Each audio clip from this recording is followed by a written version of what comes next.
ਰਾਗ ਬਿਲਾਵਲ ਮਹੱਲਾ ਪੰਜਵਾ। ਬਿਲਾਵਲ ਰਾਗ ਦੀ ਅੰਦਰ ਪੰਜਵੇਂ ਸਰੂਪ ਧੰਨ ਸਤਿਗੁਰੂ ਅਰਜਨ ਦੇਵ ਸਾਹਿਬ ਜੀ ਮਹਾਰਾਜ ਇਹ ਪਵਿੱਤਰ ਪਾਵਨ ਸ਼ਬਦ ਉਚਾਰਨ ਕਰ ਰਹੇ ਹਨ। ਘਰ 13ਵਾਂ ਪੜਤਾਲ। 13ਵੇਂ ਸੁਰਤਾਲ ਦੇ ਅੰਦਰ ਪੜਤਾਲ ਛੰਦ ਦੁਆਰਾ ਜਗਿਆਸੂ ਇਸਤਰੀ ਦੀ ਅਵਸਥਾ ਨੂੰ ਬ੍ਰਹਿਣੀ ਇਸਤਰੀ ਦੇ ਅਲੰਕਾਰ ਦੁਆਰਾ ਉੱਤਮ ਮੱਧਮ ਸਖੀ ਦੇ ਸੰਵਾਦ ਕਰਕੇ ਉਪਦੇਸ਼ ਉਚਾਰਨ ਕਰਦੇ ਹਨ। ਅਤੇ ਪੜਤਾਲ ਦਾ ਮਤਲਬ ਇਹ ਹੈ ਜਿਹਦੇ ਵਿੱਚ ਪਾਟਵੇਂ ਤਾਲ ਹੋਣ। ਮਤਲਬ ਇੱਕ ਜਿਹੜਾ ਅੰਤਰਾ ਹੈ ਕਹਿਰਵੇ ਵਿੱਚ, ਦੂਜਾ ਅੰਤਰਾ ਦਾਦਰੇ ਵਿੱਚ, ਤੀਜਾ ਅੰਤਰਾ ਤੀਨ ਤਾਲ ਦੇ ਵਿੱਚ, ਚੌਥਾ ਦੀਪ ਚੰਦੀ ਦੇ ਵਿੱਚ। ਹਰੇਕ ਅੰਤਰੇ ਤੋਂ ਬਾਅਦ ਤਾਲ ਬਦਲ ਦੇਣਾ ਅਤੇ ਸਥਾਈ ਜਿਹੜੀ ਹੈ ਉਹ ਇੱਕੋ ਹੀ ਤਾਲ ਦੇ ਵਿੱਚ ਰੱਖਣੀ। ਅੰਤਰੇ 'ਚ ਤਾਲ ਬਦਲ ਦੇਣਾ। ਜਿਹਦੇ 'ਚ ਪਾਟਵੇਂ ਤਾਲ ਹੋਣ ਜਾਂ ਤਾਲ ਹੀ ਤਾਲ ਪਵੇ ਉਹਨੂੰ ਪੜਤਾਲ ਕਹਿੰਦੇ ਨੇ। ਜਾਂ ਜਿਹਦੇ ਵਿੱਚ ਪਰਮੇਸ਼ਰ ਦੀ ਪੜਤਾਲ ਖੋਜ ਹੋਵੇ। ਪੜਤਾਲ ਦੇ ਪਦ ਰਚਨਾ ਹੋਣ ਕਰਕੇ ਧਰੁਵਤ ਸ਼ੈਲੀ ਦੇ ਅੰਗ ਤੋਂ ਆਈ ਜਾਣ ਦੀ ਰੀਤ ਹੈ। ਸੋ ਇਉਂ ਜੋ ਪੜਤਾਲ ਹੈ, ਪੜਤਾਲ ਤੋਂ ਸ਼ੈਲੀ ਸਪਸ਼ਟ ਵੀ ਹੋ ਜਾਂਦੀ ਹੈ। ਪੜਤਾਲ ਨੂੰ ਭਿੰਨ ਭਿੰਨ ਤਾਲਾਂ ਵਿੱਚ ਨਿਬੱਧ ਕਰਕੇ ਗਾਇਆ ਜਾਂਦਾ ਹੈ। ਪੁਰਾਤਨ ਕੀਰਤਨੀਆਂ ਦੇ ਵਿਚਾਰ ਅਨੁਸਾਰ ਇਸ ਨੂੰ ਵੱਖ ਵੱਖ ਗਾਇਆ ਜਾਂਦਾ ਹੈ। 5 ਤਾਲਾਂ ਵਿੱਚ ਨਿਬੱਧ ਕੀਤਾ ਜਾਣਾ ਚਾਹੀਦਾ ਹੈ। ਕਈ ਕੀਰਤਨੀਆਂ ਵਿੱਚ ਪ੍ਰਚਲਿਤ ਇੱਕ ਸਰੋਤ ਅਨੁਸਾਰ ਇਹਦਾ ਆਰੰਭ 5 ਤਾਲ ਦੀ ਸਵਾਰੀ ਤੋਂ ਵੀ ਮੰਨਿਆ ਜਾਂਦਾ ਹੈ। ਇਸ ਵਿਚਾਰ ਦੇ ਨਾਲ ਲਗਭਗ ਸਾਰੇ ਹੀ ਸਹਿਮਤ ਨੇ ਕਿ ਇਹਨੂੰ ਗਾਇਨ ਰੂਪ ਦੇ ਅੰਤਰਗਤ ਤਾਲਾਂ ਦਾ ਪ੍ਰਤਾਪ ਅਤੇ ਇਹਨਾਂ ਦੀ ਗਿਣਤੀ 5 ਹੋਣੀ ਚਾਹੀਦੀ ਹੈ। ਪੜਤਾਲ ਦੀ ਰਹਾਉ ਵਾਲੀ ਤੁਕ ਨੂੰ ਸਥਾਈ ਦੇ ਰੂਪ ਦੇ ਵਿੱਚ ਕਿਸੇ ਇੱਕ ਤਾਲ ਵਿੱਚ ਨਿਬੱਧ ਕਰ ਲਿਆ ਜਾਂਦਾ। ਸਥਾਈ ਦੇ ਗਾਇਨ ਸਮੇਂ ਇਹ ਤਾਲ ਵੀ ਸਥਾਈ ਹੁੰਦਾ ਹੈ। ਭਾਵ ਸਥਾਈ ਸਮੇਂ ਮੂਲ ਆਰੰਭਕ ਤਾਲ ਵਿੱਚ ਹੀ ਗਾਇਨ ਕੀਤਾ ਜਾਂਦਾ ਹੈ। ਅੰਤਰ ਦੀਆਂ ਤੁਕਾਂ ਨੂੰ ਵਿਭਿੰਨ ਤਾਲਾਂ ਨੂੰ ਗਾਉਣ ਉਪਰੰਤ ਮੁੜ ਸਥਾਈ ਵਾਲੇ ਤਾਲ ਵੱਲ ਪਰਤਿਆ ਜਾਂਦਾ। ਇਹ ਸਾਰੀ ਪ੍ਰਕਿਰਿਆ ਦੌਰਾਨ ਪੜਤਾਲ ਦਾ ਰਾਗ ਇੱਕੋ ਹੀ ਰਹਿੰਦਾ ਹੈ ਜੋ ਗੁਰਬਾਣੀ 'ਚ ਗੁਰੂ ਸਾਹਿਬ ਦੁਆਰਾ ਨਿਰਧਾਰਿਤ ਕੀਤਾ ਹੋਇਆ ਹੈ। ਜਾਂ ਪੱਟ ਤਾਲ, 4 ਤਾਲ ਦਾ ਭੇਦ। ਇਸ ਤਾਲ ਵਿੱਚ ਗਾਏ ਜਾਣ ਵਾਲੇ ਪਦਾਂ ਦੀ ਪੜਤਾਲ ਸੰਗਿਆ ਹੈ। ਇੱਕ ਓੰਕਾਰ।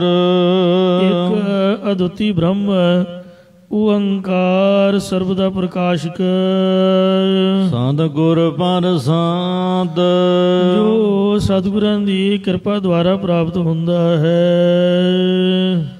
ਮੋਹਨ ਨੀਂਦ ਨ ਆਵੈ ਹਵੈ। ਜਗਿਆਸੂ ਰੂਪ ਸਖੀ ਦੇ ਮੁਖ ਦੁਆਰਾ ਕਥਨ ਕਰਦੇ ਨੇ ਕਿ ਇਹ ਉੱਤਮ ਮਹਾਤਮਾ ਰੂਪ ਸਖੀ, ਮਨਾਂ ਨੂੰ ਮੋਹਿਤ ਕਰਨ ਵਾਲੇ ਪ੍ਰਭੂ ਦੇ ਵਿਛੋੜੇ ਕਰਕੇ ਮੈਨੂੰ ਸ਼ਾਂਤੀ ਇਕਾਗਰਤਾ ਰੂਪ ਨੀਂਦ ਨਹੀਂ ਆਉਂਦੀ। ਹਾਰ ਕਜਰ ਬਸਤਰ ਅਭਰਨ ਕੀਨੇ। ਅਤੇ ਰਾਤ ਦਿਨ ਝੋਰਿਆਂ ਦੇ ਵਿੱਚ ਹੀ ਬਤੀਤ ਹੁੰਦਾ ਹੈ।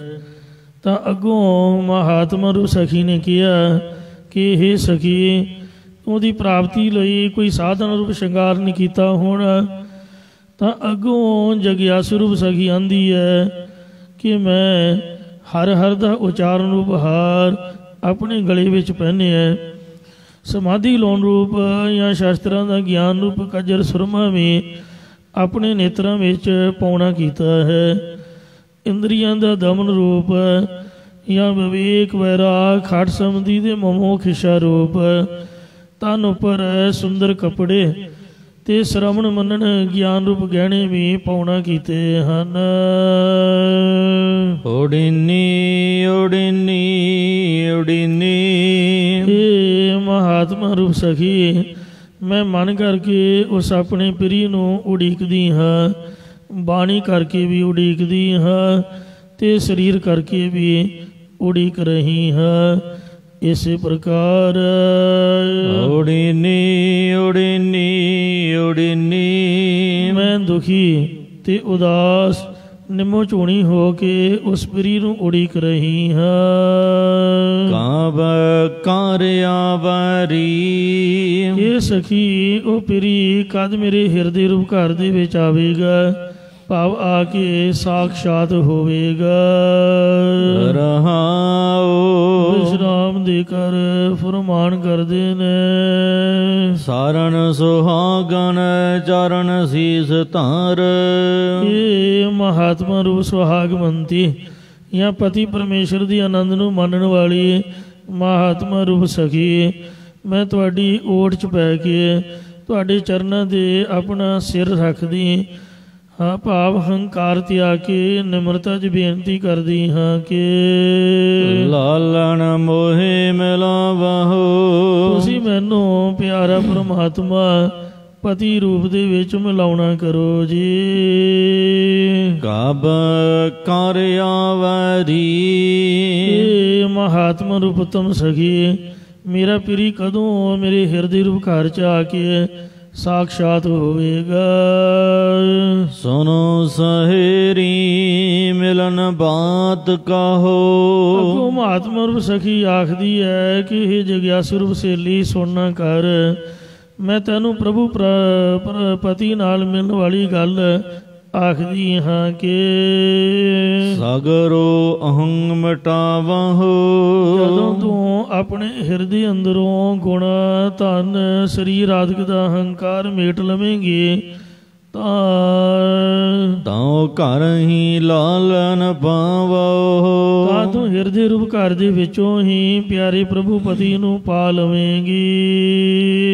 ਤਾਂਬ ਰਸ ਮੰਗਲ ਗੁਣ ਗਾਵਹੁ। ਤਦੋਂ ਤੂੰ ਪ੍ਰੇਮ ਤੇ ਖੁਸ਼ੀ ਨਾਲ ਉਸ ਪਿਰੀ ਦੇ ਗੁਣ ਗਾਉਣਾ ਕਰੇਂਗੀ। ਆਨੰਦ ਰੂਪ ਧਿਆਵਹੁ। ਹਰ ਉਸ ਆਨੰਦ ਸਰੂਪ ਨੂੰ ਤੂੰ ਧਿਆਵੇਂਗੀ, ਸਿਮਰੇਂਗੀ। ਨਾਨਕ ਦੁਆਰ ਆਇਓ। ਮਹਾਰਾਜ ਸਾਹਿਬ ਉੱਤਮ ਸਖੀ ਦੇ ਰੂਪ 'ਚ ਕਥਨ ਕਰਦੇ ਨੇ ਕਿ ਜਦ ਮੈਂ ਸਤ ਸੰਗਤ ਰੂਪ ਦਰ ਤੇ ਆਇਆ ਤਉ ਮੈਂ ਲਾਲਣ ਪਾਇਓਰੀ। ਜਗਿਆਸੂ ਰੂਪ ਸਖੀ, ਤਦੋਂ ਹੀ ਮੈਂ ਪਿਆਰੇ ਪ੍ਰਭੂ ਪਤੀ ਨੂੰ ਪਾਉਣਾ ਕੀਤਾ ਹੈ। ਮੋਹਨ ਰੂਪ ਦਿਖਾਵਾ। ਜਦ ਮੋਹ ਲੈਣ ਵਾਲੇ ਪਰਮਾਤਮਾ ਨੇ ਆਪਣਾ ਸਰੂਪ ਸਾਖਸ਼ਾਤ ਕਰਕੇ ਵਿਖਾਉਣਾ ਕੀਤਾ। ਆਪ ਮੋਹਿ ਨੀਂਦ ਸੁਹਾਵਾ। ਹੁਣ ਮੈਨੂੰ ਸ਼ਾਂਤੀ ਇਕਾਗਰਤਾ ਰੂਪ ਨੀਂਦ ਸੁਹਾਉਂਦੀ ਹੈ। ਸਭ ਮੇਰੀ ਤਿਖਾ ਬੁਝਾਨੀ। ਇਹ ਸਖੀ ਮੇਰੀ ਆਸਾ ਤ੍ਰਿਸ਼ਨਾ ਰੂਪ ਸਾਰੀ ਪਿਆਸ ਪਿਰੀ ਨੇ ਨਿਵਰਤ ਕਰ ਦਿੱਤੀ ਹੈ। ਅਬ ਮੈਂ ਸਜ ਸਮਾਨੀ। ਹੁਣ ਮੈਂ ਸ਼ਾਂਤ ਸਰੂਪ ਦੇ ਵਿੱਚ ਅਭੇਦ ਹੋ ਗਈ ਹਾਂ। ਮਿੱਠੇ ਪਿਰਹ ਕਹਾਣੀ। ਪਤੀ ਪਰਮਾਤਮਾ ਦੀ ਅਭੇਦਤਾ ਰੂਪ ਜਿਹੜੀ ਕਹਾਣੀ ਕਥਾ ਇਹ ਬੜੀ ਮਿੱਠੀ ਪਿਆਰੀ ਹੈ। ਮੋਹਨ ਲਾਲਨ ਪਾਇਓਰੀ। ਰੀ ਸਖੀ ਮੈਂ ਪਿਆਰਾ ਪਰਮਾਤਮਾ ਪ੍ਰਾਪਤ ਕਰ ਲਿਆ ਹੈ। ਰਹਾਉ ਦੂਜਾ। ਇਹ ਸ਼ਬਦ ਦੇ ਵਿੱਚ ਦੂਜਾ ਰਹਾਉ ਹੈ। ਰਾਗੀਆਂ ਦੀ ਮਰਜ਼ੀ ਹੈ ਕਿ ਉਹ ਇਸ ਰਹਾਉ ਨੂੰ ਸਥਾਈ ਰੱਖ ਕੇ ਗਾ ਲੈਣ ਤੇ ਭਾਵੇਂ ਦੂਸਰੇ ਰਹਾਉ ਨੂੰ ਸਥਾਈ ਰੱਖ ਲੈਣ। ਬਿਲਾਵਲ ਮਹੱਲਾ ਪੰਜਵਾ। ਪੰਜਵੇਂ ਪਾਤਸ਼ਾਹ ਸ੍ਰੀ ਗੁਰੂ ਅਰਜਨ ਦੇਵ ਸਾਹਿਬ ਜੀ ਬਿਲਾਵਲ ਰਾਗ ਵਿੱਚ ਅਗਲਾ ਸ਼ਬਦ ਉਚਾਰ ਰਹੇ ਹਨ। ਮੋਰੀ ਅਹੰ ਜਾਏ। ਇਹ ਭਾਈ ਮੇਰੀ ਹੰਗਤਾ ਚਲੀ ਜਾਂਦੀ ਹੈ। ਦਰਸ਼ਨ ਪਾਵਤ ਹੈ।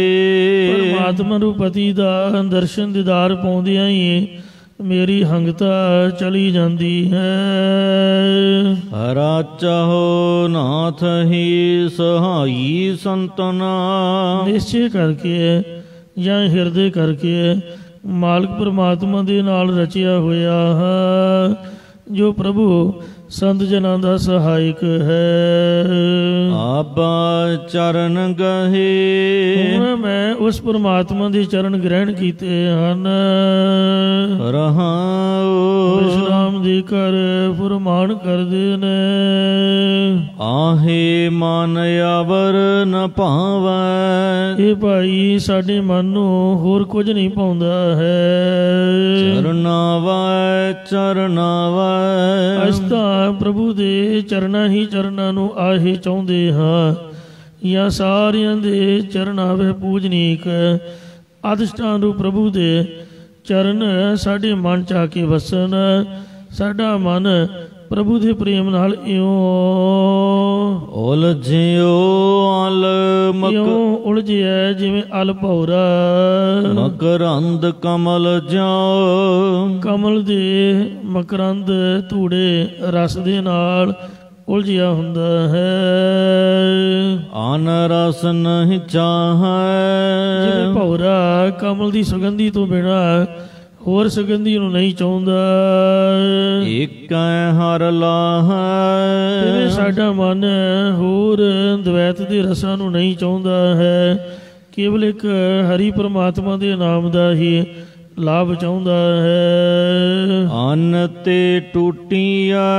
ਜੇਕਰ ਹੋਰ ਰਸਾਂ ਦਵੈਤ ਤੋਂ ਟੁੱਟ ਜਾਈਏ, ਰਿਖ ਤੇ ਛੁਟੀਐ। ਤਾਂ ਇੰਦਰੀਆਂ ਦੇ ਵਿਸ਼ਿਆਂ ਤੋਂ ਜਾਂ ਧਰਮ ਰਾਜੇ ਤੋਂ ਛੁੱਟ ਜਾਈਦਾ।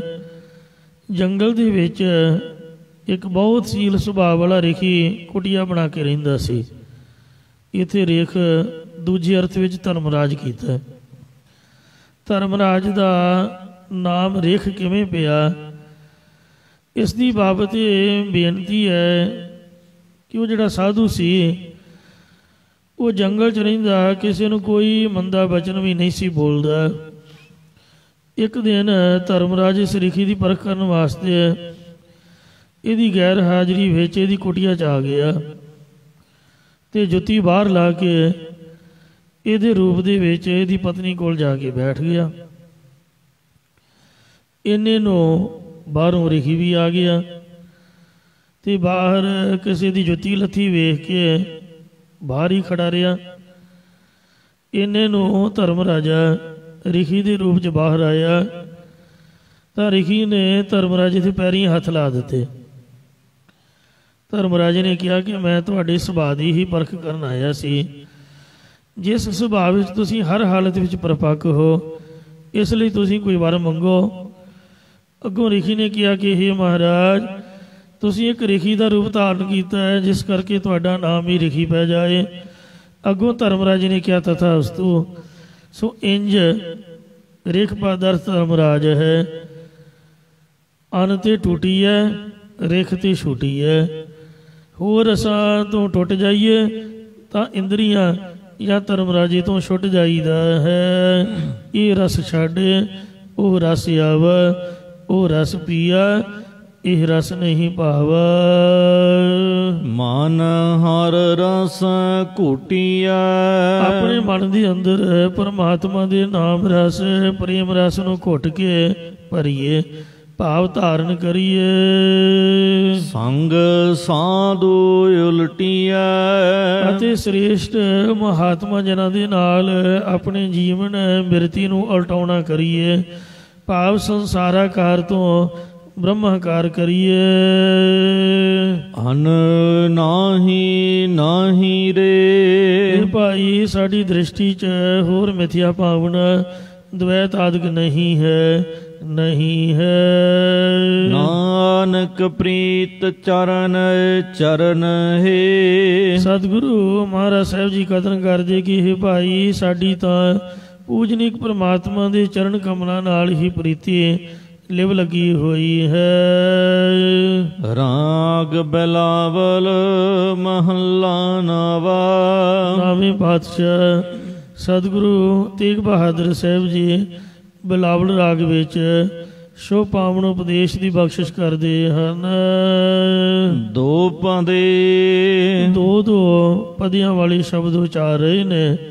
ਜਿਸ ਸਮੇਂ ਸ੍ਰੀ ਗੁਰੂ ਤੇਗ ਬਹਾਦਰ ਜੀ ਬਿਹਾਰ ਦੇ ਇਲਾਕੇ ਵਿੱਚ ਸੰਗਤਾਂ ਨੂੰ ਦਰਸ਼ਨ ਉਪਦੇਸ਼ ਦੇ ਕੇ ਨਿਹਾਲ ਕਰ ਰਹੇ ਸਨ, ਤਦੋਂ ਉੱਥੇ ਕੁਝ ਸੰਗਤਾਂ ਨੇ ਸਤਿਗੁਰਾਂ ਦੇ ਚਰਨਾਂ 'ਤੇ ਨਮਸਕਾਰ ਕਰਕੇ ਬੇਨਤੀ ਕੀਤੀ ਕਿ ਹੇ ਸਤਿਗੁਰੂ ਜੀ, ਸਾਡੇ ਦੁੱਖ ਨਹੀਂ ਮਿਟਦੇ, ਤੁਸੀਂ ਕਿਰਪਾ ਕਰਕੇ ਸਾਡੇ ਦੁੱਖਾਂ ਨੂੰ ਮਿਟੋ।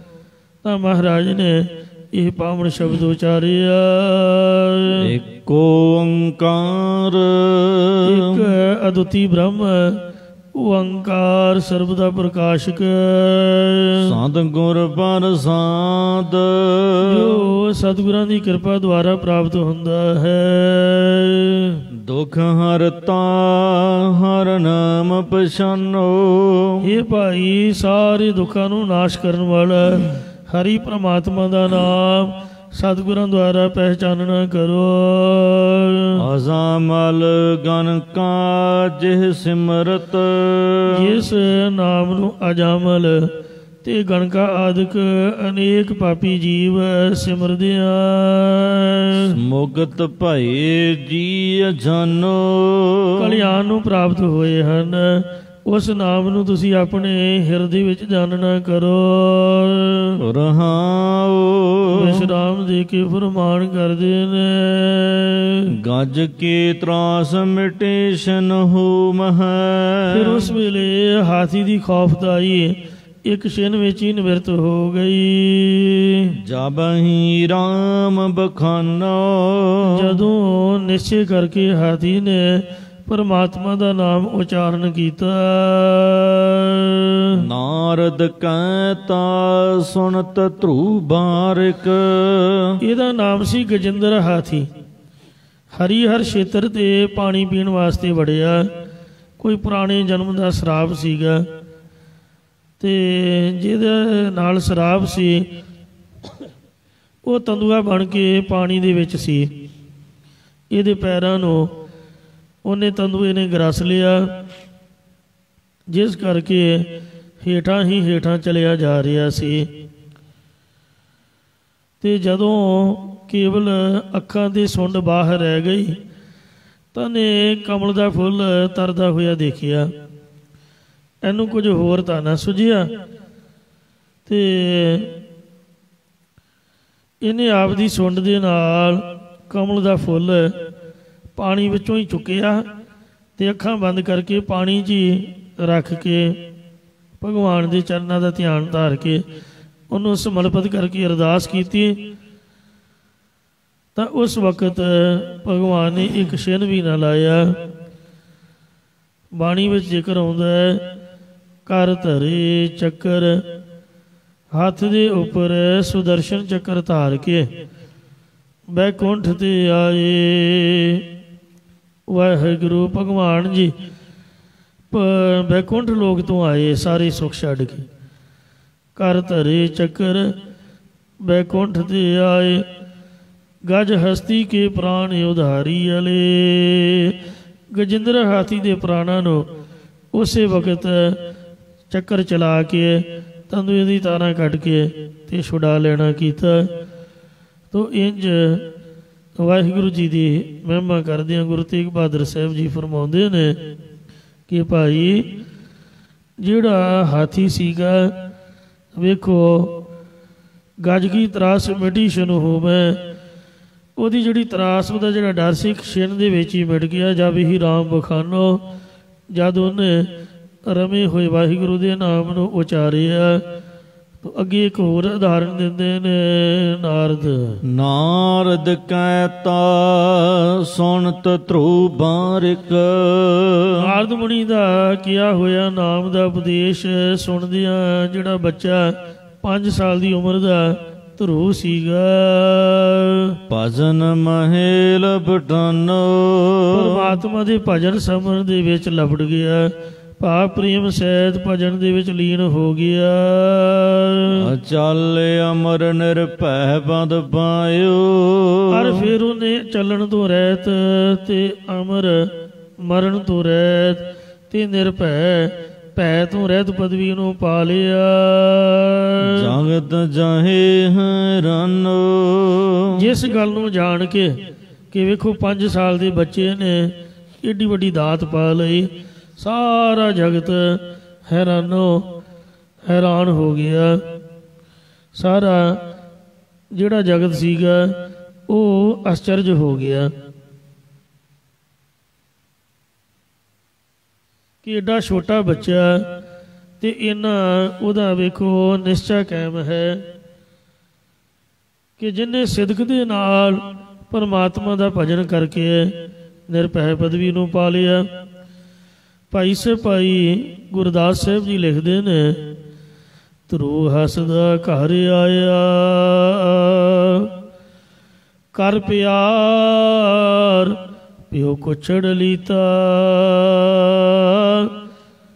ਬਾਹੋਂ ਪਕੜ ਉਠਾ ਲਿਆ ਮਨ ਵਿੱਚ ਰੋਸ ਮਤਰਈ ਕੀਤਾ। ਡੁੱਡੋ ਲਿਕਾ ਮਾਂ ਪੁੱਛੈ ਤੂੰ ਸਾਵਾਣੀ ਹੈ ਕਿ ਸੁਰੀਤਾ, ਸਾਵਾਣੀ ਹਾਂ ਜਨਮ ਦੀ ਨਾਮ ਨ ਕੈ ਭਗਤੀ ਕਰਮ ਦ੍ਰਿੜੀਤਾ। ਜਿਸ ਵਕਤ ਬਚਪਨ ਦੇ ਵਿੱਚ ਖੇਡਦਾ ਹੱਸਦਾ ਹੋਇਆ ਧਰੂ ਆਪਦੇ ਮਹਿਲਾਂ ਵਿੱਚ ਆਇਆ ਤੇ ਪਿਆਰ ਕਰਕੇ ਉਹਦੇ ਪਿਓ ਨੇ ਉਹਨੂੰ ਕੁੱਛੜ ਚੁੱਕ ਲਿਆ, ਆਪਦੇ ਪਿਓ ਦੀ ਗੋਦੀ ਵਿੱਚ ਬੈਠ ਗਿਆ। ਲਾਗੇ ਉਹਦੀ ਮਤਰੇਈ ਮਾਂ ਬੈਠੀ ਹੋਈ ਸੀ ਜੋ ਇਹ ਵੇਖ ਕੇ ਜਰ ਨਾ ਸਕੀ।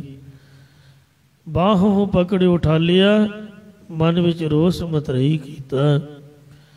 ਬਾਂਹ ਤੋਂ ਪਕੜ ਕੇ ਪਿਤਾ ਉਤਾਨਪਾਦ ਦੀ ਗੋਦ ਦੇ ਵਿੱਚੋਂ ਉਠਾ ਦਿੱਤਾ। ਇਹ ਸਤਿਯੁਗ ਦੀ ਬਾਤ ਹੈ।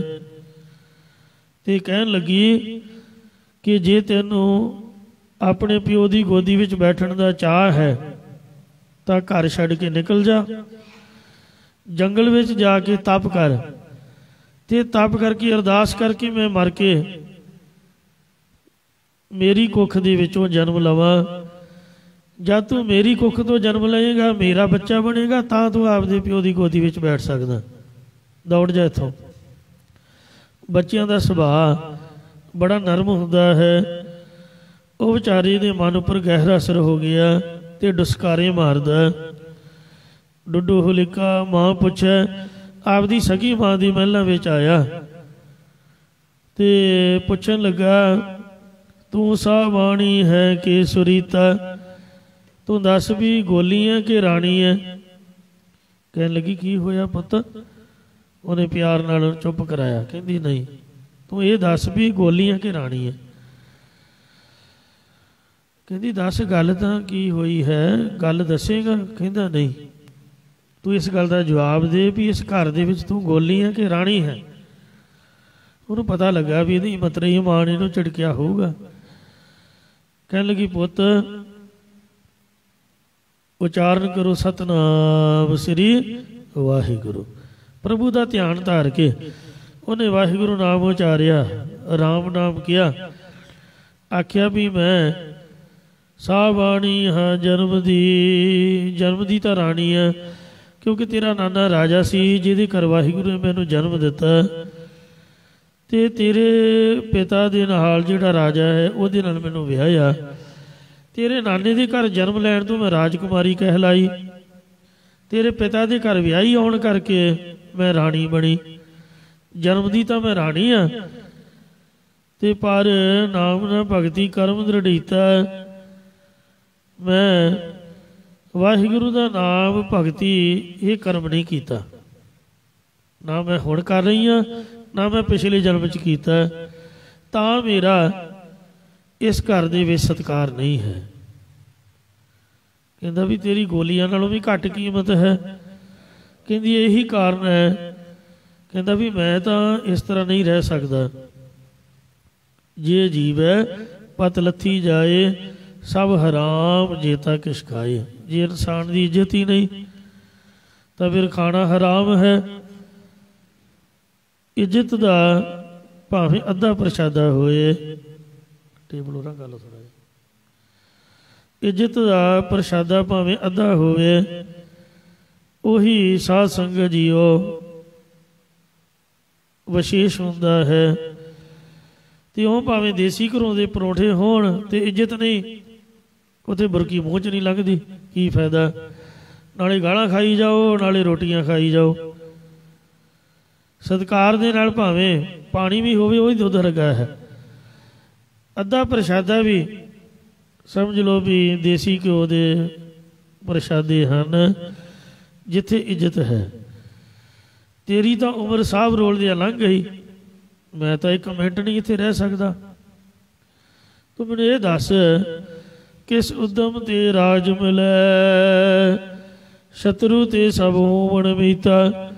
ਕਿਹੜੇ ਉਦਮ ਦੇ ਨਾਲ ਮੈਨੂੰ ਰਾਜ ਮਿਲੇ, ਮੇਰੇ ਦੁਸ਼ਮਣ ਮੇਰੇ ਮਿੱਤਰ ਬਣ ਜਾਣ। ਜੇ ਅੱਜ ਕੱਲ੍ਹ ਦੀ ਕਲਯੁਗੀ ਮਾਂ ਹੁੰਦੀ, ਕਹਿੰਦੀ ਲੈ ਪੁੱਤ ਚਾਕੂ ਜਾਂ ਛੁਰਾ, ਆਪਦੀ ਮਾਂ ਦੀ ਮਤਰੇਈ ਮਾਂ ਦੀ ਵੱਖੀ ਥਣੀ ਲਗਾ ਦੇ, ਜਿਹੜਾ ਉਹਦਾ ਮੁੰਡਾ ਉਹਦੀ ਸਾਹ ਰੱਖਦੇ ਮਾੜਾ ਜਿਹਾ ਕਰ ਦੇ, ਤੇ ਰਾਜ ਤੇਰਾ ਹੀ ਹੈ। ਪਰ ਨਹੀਂ, ਕਹਿੰਦੀ ਪਰਮੇਸ਼ਰ ਆਰਾਧੀ ਹੈ, ਜਿੱਦੂ ਹੋਈ ਹੈ ਪਤਤ ਪੁਨੀਤਾ। ਹੇ ਪੁੱਤ, ਮੈਂ ਤਾਂ ਨਾਮ ਜਪਿਆ ਨਹੀਂ, ਤੂੰ ਨਾਮ ਜਪ। ਨਾਮ ਜਪ ਕੇ ਪਾਪੀ ਵੀ ਪਵਿੱਤਰ ਹੋ ਜਾਂਦੇ ਨੇ। ਇਸ ਤਰ੍ਹਾਂ ਮਾਂ ਕਹਿ ਕੇ, ਉਹਨੂੰ ਤਾਂ ਕੀ ਪਤਾ ਸੀ ਵੀ ਛੋਟਾ ਜਿਹਾ ਨਿਆਣਾ ਚੱਲ ਕਹਿਤਾ, ਪਰ ਬੱਚੇ ਦੇ ਮਨ 'ਤੇ ਜਿਹੜੀ ਗੱਲ ਅਸਰ ਕਰ ਜਾਏ, ਉਹ ਸਾਰੀ ਉਮਰ ਉਸੇ ਤਰ੍ਹਾਂ ਰਹਿੰਦੀ ਹੈ। ਇਸ ਲਈ ਉਹਨੂੰ ਨੀਂਦ ਨਾ ਆਈ। ਮਾਂ ਤਾਂ ਸੌਂ ਗਈ ਚੁੱਪ ਕਰਕੇ।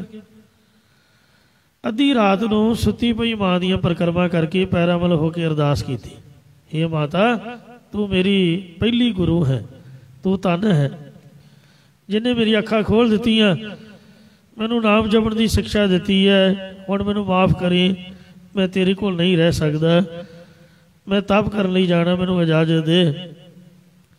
ਸੁੱਤੀ ਪਈ ਮਾਂ ਦੀਆਂ ਪਰਿਕਰਮਾ 3 ਕੀਤੀਆਂ, ਉਹਦੇ ਪੈਰੀਂ ਹੱਥ ਲਾਇਆ, ਉਹਦੇ ਚਰਨਾਂ 'ਚ ਅਰਦਾਸ ਕਰਕੇ ਉਹਦਾ ਆਸ਼ੀਰਵਾਦ ਲੈ ਕੇ ਬਾਹਰ ਚੱਲਿਆ ਕਰਨ ਤਪ, ਮਨ ਬੈਰਾਗੀ ਹੋਏ ਅਤੀਤਾ।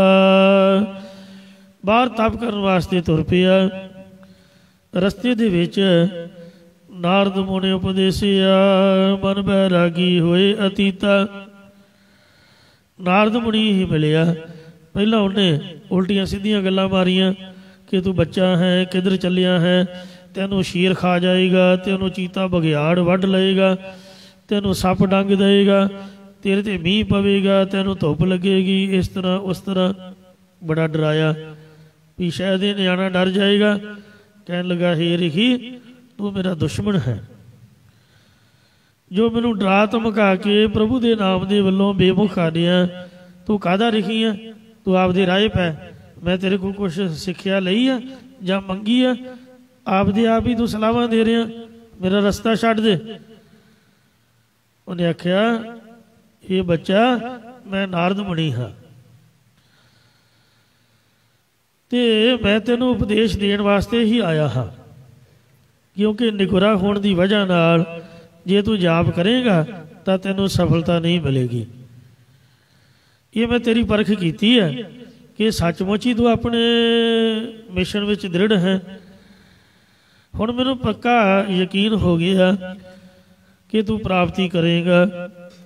ਇਸ ਲਈ ਉਹਨੇ ਨਾਰਾਇਣ ਦਾ ਉਪਦੇਸ਼ ਦਿੱਤਾ, ਰਾਮ ਨਾਮ ਦਾ ਉਪਦੇਸ਼ ਦਿੱਤਾ ਕਿ ਪ੍ਰਭੂ ਦਾ ਨਾਮ ਜਪਣਾ ਇੰਝ ਪਿਆਰ ਦੇ ਨਾਲ, ਸ਼ਰਧਾ ਦੇ ਨਾਲ, ਸਿਦਕ ਤੇ ਭਰੋਸੇ ਨਾਲ। ਇਹ ਰਾਮ ਨਾਮ ਉਪਦੇਸਿਆ ਤੇ ਵਾਹਿਗੁਰੂ ਦੇ ਨਾਮ ਦਾ ਜਦ ਉਪਦੇਸ਼ ਦਿੱਤਾ, ਨਾਰਦ ਮੁਨ ਉਪਦੇਸਿਆ, ਮਨ ਬੈਰਾਗੀ ਹੋਏ ਅਤੀਤਾ। ਉਹ ਮਨ ਵਿੱਚ ਵੈਰਾਗਵਾਨ ਤੇ ਅਤੀਤ ਤਿਆਗੀ ਹੋ ਕੇ ਇੱਕ ਲੱਤ ਤੇ ਖੜੋ ਕੇ 6 ਮਹੀਨੇ ਲਗਾਤਾਰ ਉਹਨੇ ਰਾਮ ਰਾਮ ਰਾਮ ਰਾਮ ਜਪਿਆ। 6 ਮਹੀਨਿਆਂ ਬਾਅਦ ਭਗਵਾਨ ਪ੍ਰਗਟ ਹੋ ਗਏ। ਆਖਿਆ, ਮੰਗ ਕੀ ਮੰਗਦਾ? ਕਹਿੰਦਾ, ਮਹਾਰਾਜ, ਸਾਰੀਆਂ ਇੱਛਾਵਾਂ ਖਤਮ ਹੋ ਗਈਆਂ। ਕਹਿੰਦੇ, ਰਾਜ ਦੀ ਇੱਛਾ ਨਾਲ ਤੁਰਿਆ ਸੀ, ਹੁਣ ਰਾਜ ਹੀ ਦਿਆਂਗੇ। ਕਹਿੰਦੇ, ਨਹੀਂ ਮਹਾਰਾਜ, ਕੀ ਲੈਣਾ ਨਾਸ਼ਵੰਤ ਰਾਜ ਤੋਂ। ਜੇ ਤੁਸੀਂ ਤੁਰਠੇ ਹੋ ਤੇ ਅਚਲ ਰਾਜ ਦਿਓ, ਮੈਨੂੰ ਉੱਥੇ ਪਹੁੰਚਾਓ ਜਿੱਥੇ ਮੇਰੇ ਵੱਡ ਵਡੇਰੇ ਵੀ ਨਾ ਪਹੁੰਚੇ ਹੋਣ। ਕਹਿੰਦੇ 7 ਬਚਨ। ਉਹ ਤਾਂ ਮਰਨ ਤੋਂ ਬਾਅਦ ਪਹੁੰਚਾਵਾਂਗੇ ਨਾ, ਅਜੇ ਤੇਰੀ ਉਮਰ ਬਾਕੀ ਹੈ ਤੇ ਦੁਨੀਆ ਨੂੰ ਕਿਵੇਂ ਪਤਾ ਚੱਲੇਗਾ। ਇਉਂ 40,000 ਵਰੇ ਦਾ ਰਾਜ ਬਖਸ਼ਿਆ ਤੇ ਫਿਰ ਧਰੂ ਅਟਲ ਅਜਹੁ ਨ ਟਰਿਓ, ਅਚਲ ਤੇ ਅਮਰ ਨਿਰਭੈ ਪਦਵੀ ਦਾ ਦਾਨ ਦਿੱਤਾ। ਇਸ ਤਰ੍ਹਾਂ ਜਦੋਂ ਵਾਪਸ ਆਇਆ ਤਾਂ ਸਾਧ ਸੰਗਤ ਜੀਓ, ਜਿਹੜਾ ਉਹਦਾ ਮਤਰਿਆ ਭਰਾ ਸੀਗਾ, ਉਹ ਸ਼ਿਕਾਰ ਖੇਡਣ ਗਿਆ, ਸ਼ਿਕਾਰੀ ਜਾਨਵਰ ਦੀ ਲਪੇਟ 'ਚ ਆ ਕੇ ਮਾਰਿਆ ਗਿਆ। ਉਹਦੀ ਉਮਰ ਹੀ ਉਨੀ ਕੁ ਸੀ। ਉਹਦੀ ਮਾਂ ਵਿਚਾਰੀ ਰੋਂਦੀ ਰੋਂਦੀ ਲੱਭਣ ਗਈ, ਉਹ ਵੀ ਮਾਰ ਪਾੜ ਕੇ ਸ਼ੇਰਾਂ ਨੇ ਖਾ ਖੂ ਲਈ। ਆਉਂਦਿਆਂ ਸਾਰੀ ਰਾਜੇ ਨੇ ਰਾਜ ਦੇ ਦਿੱਤਾ। ਜਦ ਪਹਿਲੇ ਦਿਨ ਤੁਰਿਆ ਸੀ, ਰਾਜੇ ਨੂੰ ਸਵੇਰੇ ਉੱਠ ਕੇ ਪਤਾ ਲੱਗਾ ਕਿ ਬੱਚਾ ਮੇਰਾ ਗੁੱਸੇ ਹੋ ਕੇ ਘਰੋਂ ਨਿਕਲ ਗਿਆ। ਰੱਥ ਲੈ ਕੇ ਉਹਨੂੰ ਮਨਾਉਣ ਆਇਆ, ਕਹਿੰਦਾ ਅੱਧਾ ਰਾਜ ਹੁਣੇ ਲੈ ਲਾ। ਸੋਚਿਆ ਬਣਾ, ਮੇਰੀ ਮਾਂ ਸੱਚੀ ਆਖਦੀ ਸੀ ਕਿ ਨਾਮ ਜਪਣ ਤੋਂ ਰਾਜ ਮਿਲਦਾ, ਅਜੇ ਤਾਂ ਮੈਂ ਜਪਿਆ ਹੀ ਨਹੀਂ। ਜਪਣ ਵਾਸਤੇ ਤੁਰਿਆ ਹੀ ਆ ਤੇ ਅੱਧਾ ਰਾਜ ਮੇਰੇ ਮਗਰ ਭੱਜਾ ਆਇਆ। ਜਿਸ ਦਿਨ ਮੈਂ ਜਪੂਗਾ ਕਿੰਨੀ ਬਖਸ਼ਿਸ਼ ਹੋਊਗੀ। ਇਉਂ 6 ਮਹੀਨਿਆਂ ਬਾਅਦ ਘਰ ਨੂੰ ਵਾਪਸ ਮੁੜਿਆ। ਇੱਕ ਹੁੰਦਾ ਗਧਾ ਵਿਰਾਗ, ਇੱਕ ਹੁੰਦਾ ਘੋੜਾ ਵਿਰਾਗ, ਇੱਕ ਹੁੰਦਾ ਸ਼ੇਰ ਵਿਰਾਗ। ਜਿਹੜਾ ਗਧਾ ਹੈ ਉਹਨੂੰ ਮਾਲਕ ਡੰਡੇ ਮਾਰੇ ਹੀ ਕਰਦਾ ਨਿਕਲ ਜਾਂਦਾ, ਤਕਾਲਾ ਨੂੰ ਫਿਰ ਉੱਥੇ ਖੁਰਲੀ ਤੇ। ਜਿਹੜਾ ਘੋੜਾ ਹੈ ਜੇ ਉਹਨੂੰ ਮਾਰ ਪਏ, ਉਹ ਅਣਖ ਦਾ ਮਾਰਿਆ ਭੱਜ ਜਾਂਦਾ। ਮਾਲਕ ਉਹਦੇ ਮਗਰ ਆਪਦਾ ਘੋੜਾ ਭਜਾ ਕੇ ਫਿਰ ਉਹਨੂੰ ਘੇਰ ਘੁਰ ਕੇ ਲੈ ਲੂ ਕੇ ਆ ਜਾਂਦਾ। ਫਿਰ ਉਸੇ ਖੁਰਲੀ ਤੇ ਫੱਕ ਫੁੱਕ ਖਾਂਦਾ, ਹੀ ਹਿੜ ਹਿੜ ਕਰਦਾ, ਬੇਸ਼ਰਮ ਹੋਇਆ ਉੱਥੇ ਖੜਦਾ। ਤੋ ਇੰਜ ਗਧਾ ਵਿਰਾਗ ਤੇ ਘੋੜੇ ਵਿਰਾਗ ਦੀ ਤਰ੍ਹਾਂ ਮਨ 'ਚ ਵਿਰਾਗਮਨ ਹੋ ਕੇ ਪਹਿਲਾਂ ਛੱਡ ਗਿਆ, ਬਾਅਦ 'ਚ ਫਿਰ ਉਸੇ ਖੁਰਲੀ ਤੇ। ਤੇ ਜਿਹੜਾ ਸ਼ੇਰ ਵਿਰਾਗ ਹੈ, ਉਹ ਸ਼ੇਰ ਦੀ ਤਰ੍ਹਾਂ ਜੰਗਲ ਦਾ ਰਾਜਾ ਕਹਿਲਾਉਂਦਾ। ਆਪਦੇ ਮਿਸ਼ਨ ਤੋਂ, ਆਪਦੇ ਸਿਦਕ ਤੋਂ ਉਹ ਥਿੜਕਦਾ ਨਹੀਂ ਹੈ। ਇਸ ਵਾਸਤੇ ਇਹ ਜਿਹੜਾ ਧਰੂ ਬੱਚਾ ਸੀ 5 ਸਾਲ ਦਾ, ਵੇਖੋ ਗੁਰੂ ਤੇਗ ਬਹਾਦਰ ਮਹਾਰਾਜ ਸੱਚੇ ਪਾਤਸ਼ਾਹ ਜੀ ਸਾਨੂੰ ਉਦਾਹਰਨ ਦੇ ਕੇ ਸਮਝਾਉਣੇ ਨੇ ਕਿ ਦੁੱਖ ਹਰਤਾ ਹਰ ਨਾਮ ਪਛਾਨੋ। ਹਰੀ ਦਾ ਨਾਮ ਦੁੱਖਾਂ ਨੂੰ ਨਾਸ਼ ਕਰਨ ਵਾਲਾ ਪਹਿਚਾਨ ਲਓ।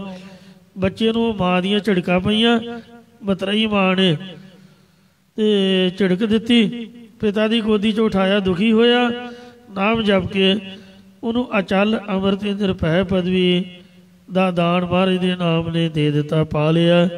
ਜਿਸ ਨੂੰ ਵੇਖ ਕੇ ਜਗਤ ਜਾਹੇ ਹੈਰਾਨੋ, ਜਿਸ ਗੱਲ ਨੂੰ ਜਾਣ ਕੇ ਸਾਰਾ ਜਗਤ ਸੰਸਾਰ ਹੈਰਾਨ ਅਚਰਜ ਹੋ ਗਿਆ। ਨਾਨਕ ਕਹਿਤ ਭਗਤ ਰਛਕ ਹਰ। ਸਤਿਗੁਰੂ ਮਹਾਰਾਜ ਸਾਹਿਬ ਜੀ ਇਹ ਕਹਿੰਦੇ ਨੇ ਕਿ ਜੋ ਹਰੀ ਪ੍ਰਮਾਤਮਾ ਭਗਤਾਂ ਦਾ, ਸੇਵਕਾਂ ਦਾ ਰੱਖਿਆ ਕਰਨੇ ਵਾਲਾ ਹੈ। ਨਿਗਟ ਤਾਹੇ ਤੁਮ ਮਾਨੋ, ਤੇ ਸੁਣੋ ਤੁਸੀਂ ਆਪਣੇ ਨੇੜੇ ਤੋਂ ਨੇੜੇ ਮੰਨਣਾ ਕਰੋ। ਬਿਲਾਵਲ ਮਹੱਲਾ ਨਵਾ। ਨਾਵੇਂ ਪਾਤਸ਼ਾਹ ਸ੍ਰੀ ਗੁਰੂ ਤੇਗ ਬਹਾਦਰ ਸਾਹਿਬ ਜੀ ਮਹਾਰਾਜ ਸ਼ੋ ਪਾਵਨ ਉਪਦੇਸ਼ ਦੀ ਬਖਸ਼ਿਸ਼ ਕਰਦੇ ਹਨ। ਹਰ ਕੇ ਨਾਮ ਬਿਨਾ ਦੁਖ ਪਾਵੈ। ਇਹ ਭਾਈ ਹਰੀ ਪ੍ਰਮਾਤਮਾ ਦੇ ਨਾਮ ਤੋਂ ਬਿਨਾ ਜੀਵ ਜੰਮਣ ਮਰਨ ਦਾ ਦੁੱਖ ਹੀ ਦੁੱਖ ਪ੍ਰਾਪਤ ਕਰਦਾ ਹੈ। ਭਗਤ ਬਿਨਾ ਸਹਿਸਾ ਨ ਚੂਕੈ। ਪਰਮਾਤਮਾ ਦੀ ਭਗਤੀ ਤੋਂ ਬਿਨਾ ਜੀਵ ਦਾ ਪ੍ਰਮਾਣਗਤ ਸੰਸਾਰ ਪਰਮੇਗਤ ਆਦਿਕ ਸੰਸਾਰ ਇਹ ਚੁੱਕਿਆ ਨਹੀਂ ਜਾਂਦਾ। ਗੋਰੇ ਭੇਦ ਬਤਾਵੈ। ਇਸ ਭੇਦ ਨੂੰ, ਇਸ ਰਾਜ ਨੂੰ ਗੁਰੂ ਹੀ ਬਤਾਉਂਦਾ ਦੱਸਦਾ ਹੈ। ਰਹਾਉ ਵਿਸ਼ਰਾਮ ਦੇ ਕਰ ਫਰਮਾਨ ਕਰਦੇ ਨੇ। ਕਹਾਂ ਭਇਓ ਤੀਰਥ ਬ੍ਰਤ ਕੀਏ। ਇਹ ਭਾਈ ਕੀ ਹੋ ਗਿਆ ਜੇ ਕਿਸੇ ਨੇ ਤੀਰਥਾਂ ਦੀ ਯਾਤਰਾ ਤੇ ਵਰਤ ਨਿਯਮ ਆਦਿਕ ਸਾਧਨ ਕੀਤੇ ਹੋਣ। ਰਾਮ ਸਰਨ ਨਹੀਂ ਆਵੈ, ਪਰ ਜੇਕਰ ਉਹ ਰਾਮ ਪਰਮਾਤਮਾ ਦੀ ਸ਼ਰਨ ਓਟ 'ਚ ਨਹੀਂ ਆਉਂਦਾ ਤਾਂ ਉਹਨਾਂ ਚਿਰ ਉਹ ਪਰਮਾਤਮਾ ਦੀ ਪ੍ਰਾਪਤੀ ਕਰਕੇ ਨਿਹਾਲ ਨਹੀਂ ਹੋ ਸਕਦਾ।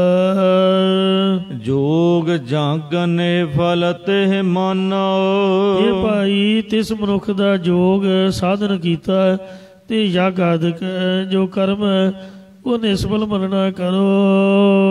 ਜੋ ਪ੍ਰਭ ਜਸ ਬਿਸਰਾਵੈ, ਜੋ ਪਰਮਾਤਮਾ ਦਾ ਜਸ ਕੀਰਤਨ ਭੁਲਾ ਦਿੰਦਾ ਹੈ। ਮਾਨ ਮੋਹ ਦੋਨੋਂ ਕੋ ਪਰ ਹਰ, ਇਸ ਲਈ ਆਪਦੇ ਗੁਣਾਂ ਦਾ ਹੰਕਾਰ ਤੇ ਸਰੀਰਾਂ ਆਦਿਕਾਂ ਦਾ ਮੋਹ ਇਹਨਾਂ ਦੋਵਾਂ ਔਗੁਣਾਂ ਨੂੰ ਹੀ ਤਿਆਗ ਕੇ ਗੋਬਿੰਦ ਕੇ ਗੁਣ ਗਾਵੈ, ਪਰਮਾਤਮਾ ਦੇ ਗੁਣ ਗਾਉਣਾ ਕਰੇ।